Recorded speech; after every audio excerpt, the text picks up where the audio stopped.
Hello மக்களே! S.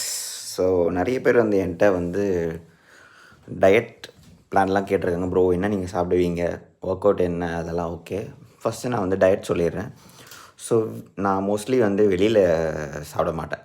ஆக்சுவலா வெளியில நான் சாப்பிட மாட்டேன் அவ்வளவா. இன்கேஸ் சாப்பிட்ணும் அப்படின்னா, I will take idlis or chapati. அதோட நான் முடிச்சுட்டு நான் வீட்டுக்கு வந்துருவேன். வீட்ல குக் பண்ணுற எல்லாமே நான் சாப்பிடுவேன். ஸோ ரைஸ் வந்து நான் ஆஃப்டர்நூன் நான் எடுப்பேன். வேறு வழி இல்லைன்னா நான் டின்னரில் ரைஸ் எடுத்துப்பேன்.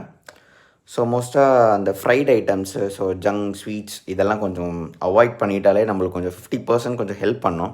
அது இல்லாமல் ப்ரோட்டீன் அண்ட் ஃபைபர், கார்ப்ஸும் ரொம்ப முக்கியம் தான். ஏன்னா நான் ரொம்ப கட் பண்ணுறேன்னு கார்ப்ஸ் எடுத்துக்கலாமல் தலையெல்லாம் சுற்றிரும்.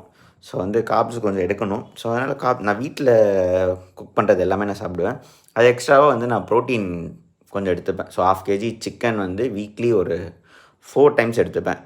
பிகாஸ் ரெகுலராக எடுக்க எனக்கு செட் ஆகாது. So Monday R Wednesday and அதுக்கப்புறம் ஃப்ரைடே ஆர் சண்டே அந்த மாதிரி ஒரு 4ஆக நான் ஸ்ப்ளிட் பண்ணிட்டு 1/2 kg சிக்கன் வந்து குக் பண்ணிட்டேன்னா, ஸோ மத்தியானம் வந்து ஒரு 250 கிராம்ஸ் எடுத்துப்பேன்.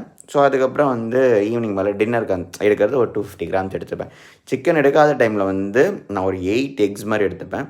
சிக்கன் எடுக்கிற டைமில் வந்து ஒரு 3 எக்ஸ் எடுத்துப்பேன். வெறும் ஒயிட் மட்டும் தான் எடுத்துப்பேன்.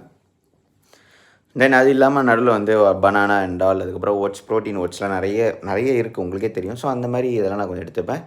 வீட்டில் இருக்க சாப்பாடு சாப்பிட நிறைய வெஜிடபிள்ஸ் சாப்பிடுவேன். ஸோ ஓகே, இதுதான் ஒரு மெயின் திங். அது இல்லாமல் வந்து ஒர்க் அவுட்டில் வந்து டயட் 50% இருந்தால் ஒர்க் அவுட் 50% இருக்கும். ஸோ டயட் வந்து கரெக்டாக ஃபாலோ பண்ணலைன்னா ஒர்க் அவுட் உங்களுக்கு செட் ஆகாது. ஸோ அதுவும் ஒரு மெயின் திங் தான். ஸோ நீங்கள் ஜிம் போயிட்டு உங்கள் ட்ரெயினரோட கைடன்ஸில் நீங்கள் நல்லா பண்ணுங்கள். ஸோ சூப்பராக இருக்கும். Okay, all the best. Thank you.